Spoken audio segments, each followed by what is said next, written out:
Hi guys, നിങ്ങളിപ്പോൾ വിചാരിക്കുന്നത് നമ്മൾ ഈ ഓട്ടോയും പിടിച്ച് എങ്ങോട്ടാണ് ഈ പോകുന്നതെന്നായിരിക്കും. ഒരു കോഴിക്കോടുകാരൻ എന്ന രീതിയിൽ ഏറ്റവും കൂടുതൽ അഭിമാനിക്കാവുന്നതും എന്നാൽ ബാംഗ്ലൂരിലെ തന്നെ ഏറ്റവും നല്ല ബിരിയാണി കിട്ടുന്ന സ്പോട്ടും കൂടിയായ പാരഗൺസ് റെസ്റ്റോറൻറ്റിലേക്കാണ് നമ്മൾ ഇന്ന് പോകുന്നത്. അവരുടെ ബ്രോഷറിൽ പറഞ്ഞ പോലെ കോഴിക്കോടിൻ്റെ രുചി ലോകമെമ്പാടുമുള്ള ആൾക്കാരിലേക്ക് എത്തിച്ച ഒരു റെസ്റ്റോറൻറ്റ് കൂടിയാണ് പാരഗൺ. പാരഗൺ റെസ്റ്റോറൻറ്റ് വന്ന് നിങ്ങൾ എന്ത് കഴിക്കണമെന്ന് ചോദിച്ചാൽ ഞാൻ പറയും അവിടുത്തെ ബിരിയാണി തന്നെ കഴിക്കണമെന്ന്. ഈ ബിരിയാണിയുടെ ആ ഫ്ലേവറും ടേസ്റ്റും എനിക്ക് വേറെ ഒരു റെസ്റ്റോറൻറ്റൊന്നും കിട്ടിയിട്ടില്ല. ഈ ബിരിയാണി കഴിക്കുന്ന അവരുടെ മൊത്തം സന്തോഷം കണ്ടാൽ അറിഞ്ഞൂടെ ബിരിയാണി എത്രത്തോളം സൂപ്പറാണെന്ന്.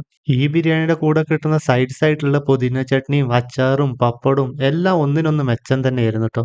2025 കണക്കനുസരിച്ച് ലോകത്തിൽ 100 റെസ്റ്റോറന്റ് എടുത്തു കഴിഞ്ഞാൽ അതിൽ 5ാം സ്ഥാനം നമ്മുടെ പാരഗൺ റെസ്റ്റോറന്റിനാണ് കേട്ടോ കിട്ടിയേക്കുന്നത്. ഇനി നിങ്ങൾക്കും ഇത് ട്രൈ ചെയ്യണമെന്നുണ്ടെങ്കിൽ MG റോഡിലെ പാരഗൺ റെസ്റ്റോറന്റിലേക്ക് വിട്ടോ. ഇനി റേറ്റ് വൈസ് നോക്കുകയാണെങ്കിൽ ഒരു ഹാഫ് ബിരിയാണിക്ക് 260 രൂപയാണ് കേട്ടോ ഇവിടെ ചാർജ് ചെയ്യുന്നത്. ഇനി നിങ്ങൾക്കൊരു ഈവനിങ് സ്നാക്കാണ് കഴിക്കേണ്ടതെങ്കിൽ റെസ്റ്റോറന്റ് പുറത്ത് തന്നെ ഒരു ടക്ക് ഷോപ്പും അവൈലബിൾ ആണ് കേട്ടോ.